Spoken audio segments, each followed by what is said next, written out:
ಪುತ್ತಿಗೆ ಪರ್ಯಾಯಕ್ಕೆ ಕ್ಷಣಗಣನೆ ಆರಂಭ ಆಗಿದೆ. ಕೃಷ್ಣನ ನಾಡು ಉಡುಪಿ ಮದವಣಗಿತ್ತಿಯಂತೆ ಶೃಂಗಾರಗೊಳ್ತಾ ಇದೆ. ಈ ಬಾರಿಯ ವಿಶ್ವ ಪರ್ಯಾಯಕ್ಕೆ ವಿದೇಶಿ ಭಕ್ತರು ಹೆಚ್ಚಿನ ಸಂಖ್ಯೆಯಲ್ಲಿ ಆಗಮಿಸುತ್ತಿದ್ದಾರೆ. ಹೀಗಾಗಿ ರಾಜ್ಯಕ್ಕೆ ಅವಮಾನ ಆಗದಂತೆ ಸರ್ಕಾರ ಗಮನ ಹರಿಸಬೇಕು ಅನ್ನುವ ಒತ್ತಾಯ ಕೇಳಿ ಬರ್ತಾ ಇದೆ.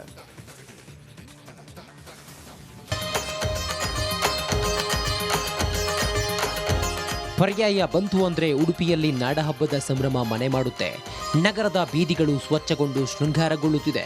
ಅನ್ನಬ್ರಹ್ಮನ ನಾಡಿನಲ್ಲಿ ಭಕ್ತರಿಗೆ ಅನ್ನಪ್ರಸಾದ ವಿತರಣೆಗಾಗಿ ವಿಶಾಲವಾದ ಪ್ರತ್ಯೇಕ ಭೋಜನ ಶಾಲೆಗಳು ಸಿದ್ಧಗೊಳ್ಳುತ್ತಿದೆ.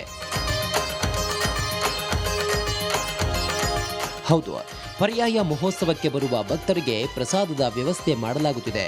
ಕೃಷ್ಣನ ದರ್ಶನಕ್ಕೆ ಬರುವ ಭಕ್ತರಿಗೆ ನಿತ್ಯವೂ ರಾತ್ರಿ ಹಗಲು ಎನ್ನದೆ ದಾಸೋಹದ ವ್ಯವಸ್ಥೆ ಮಾಡಲಾಗುತ್ತಿದೆ. ಪರ್ಯಾಯಕ್ಕೆ ಬರುವ ಲಕ್ಷಾಂತರ ಭಕ್ತರಿಗೆ ನಿತ್ಯವೂ ಅನ್ನ ಸಂತರ್ಪಣೆಗಾಗಿ ಸಿದ್ಧತೆ ಜೋರಾಗಿದೆ. ಇನ್ನು ಪುತ್ತಿಗೆ ಪರ್ಯಾಯಕ್ಕಾಗಿ ಜಿಲ್ಲೆ ಹೊರ ಜಿಲ್ಲೆಗಳಿಂದ ಹಸಿರು ಹೊರೆಕಾಣಿಕೆ ಮಹಾಪೂರವೇ ಹರಿದು ಬರುತ್ತಿದೆ. ಕಾರ್ಕಳ, ಕುಂದಾಪುರ, ಕಾಪು, ಉಡುಪಿ ಸೇರಿದಂತೆ ಮಂಗಳೂರಿನ ವಿವಿಧ ಗ್ರಾಮಗಳಿಂದ ಜನವರಿ 17ರವರೆಗೂ ಹೊರೆಕಾಣಿಕೆ ಹರಿದು ಬರುತ್ತೆ. ತೀರ್ಥ ಸ್ವಾಮೀಜಿಯವರ ಚತುರ್ಥ ಪರ್ಯಾಯೋತ್ಸವದ ಪೂರ್ವಭಾವಿಯಾಗಿ ಹೊರೆಕಾಣಿಕೆ ಸಮರ್ಪಣೆ ಪ್ರಾರಂಭಗೊಂಡಿದೆ.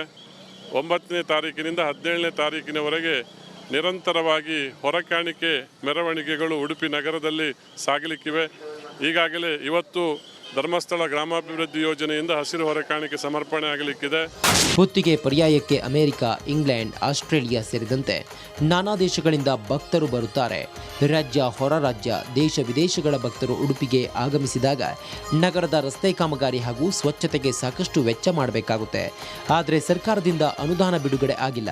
ಹೀಗಾಗಿ ಸೂಕ್ತವಾದ ವ್ಯವಸ್ಥೆ ಕಲ್ಪಿಸಲು ಅನುದಾನ ಬಿಡುಗಡೆ ಮಾಡಬೇಕೆಂಬ ಒತ್ತಾಯ ಕೇಳಿಬಂದಿದೆ. ಹೀಗಾಗಿ ಮುಖ್ಯಮಂತ್ರಿಗಳು ಸೂಕ್ತವಾದ ವ್ಯವಸ್ಥೆ ಕಲ್ಪಿಸಲು ಅನುದಾನ ಬಿಡುಗಡೆ ಮಾಡಬೇಕೆಂಬ ಒತ್ತಾಯ ಕೇಳಿಬಂದಿದೆ. ರಾಜ್ಯದ 5 ಭಾಗ್ಯಗಳ ಜೊತೆಗೆ ಇನ್ನೊಂದು ಭಾಗ್ಯ ಲಕ್ಷ್ಮೀ ಭಾಗ್ಯ ನಮ್ಮ ಉಡುಪಿಗೆ ಸಿಕ್ಕಿದೆ ಎಂಬುದು ಸಂತೋಷದಲ್ಲಿತ್ತು. ಆದರೆ ಆ ಎಲ್ಲ ಸಂತೋಷಗಳ ನಡುವೆಗೆ ಇವತ್ತು ಭಾಳಷ್ಟು ಬೇಸರ ತರುವಂಥ ಕೆಲಸ ಇವತ್ತು ಜಿಲ್ಲಾ ಉಸ್ತುವಾರಿ ಮಾಡಿದ್ದಾರೆ. ಈ ಒಂದು ಪರ್ಯಾಯ ಇವತ್ತು ವಿಶ್ವ ಪರ್ಯಾಯ ಇಡೀ ವಿಶ್ವದ ಗಮನವನ್ನು ಸೆಳೆಯುವಂಥ ಕಾರ್ಯಕ್ರಮ. ಇವತ್ತು ಧಾರ್ಮಿಕ ಆಚಾರ ವಿಚಾರಗಳಲ್ಲಿ ಉಡುಪಿಯ ಶ್ರೀಕೃಷ್ಣ ಮಠ ಭಾಳಷ್ಟು ಧಾರ್ಮಿಕ ವಿಚಾರದಲ್ಲಿ ವಿಶ್ವದ ಗಮನವನ್ನು ಸೆಳೆದಿದೆ. ಆ ಸಂದರ್ಭದಲ್ಲಿ ವಿಶ್ವವಿಡೀ ಕಾಣುವಂಥ ಈ ಪರ್ಯಾಯಕ್ಕೆ ಇವತ್ತು ಸರ್ಕಾರ ಸಂಪೂರ್ಣವಾಗಿ ಅದನ್ನು ನಿರ್ಲಕ್ಷಿಸಿದೆ. ಸಂಪೂರ್ಣವಾಗಿ ಯಾವುದೇ ರೀತಿಯ ಯೋಜನೆಗಳಿಗೆ ಅನುದಾನಗಳನ್ನು ಕೊಡದೆ ಮತ್ತೊಮ್ಮೆ ಹಿಂದೂ ವಿರೋಧಿ ಸರ್ಕಾರ ಎಂಬುದು ಸಿದ್ದರಾಮಯ್ಯ ಹಿಂದೂ ವಿರೋಧಿ ಸರ್ಕಾರ ಎಂಬುದನ್ನು ಈ ಒಂದು ಪರ್ಯಾಯದ ಅನುದಾನವನ್ನು ಕಡಿತಗೊಳಿಸುವ ಮೂಲಕ ಅದನ್ನು ಸಾಬೀತುಪಡಿಸಿದ್ದಾರೆ. ಒಟ್ನಲ್ಲಿ ಪರ್ಯಾಯ ಸಂಭ್ರಮಕ್ಕೆ ಇನ್ನು ಬೆರಳೆಣಿಕೆಯಷ್ಟು ದಿನಗಳು ಮಾತ್ರ ಬಾಕಿ ಇದೆ.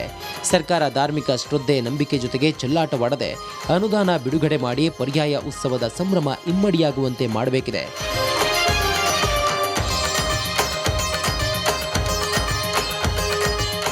ಅಂಕಿತ್ ಜೊತೆ ಹರೀಶ್ ಪಾಲೆಚ್ಚ, ರಿಪಬ್ಲಿಕ್ ಕನ್ನಡ, ಉಡುಪಿ.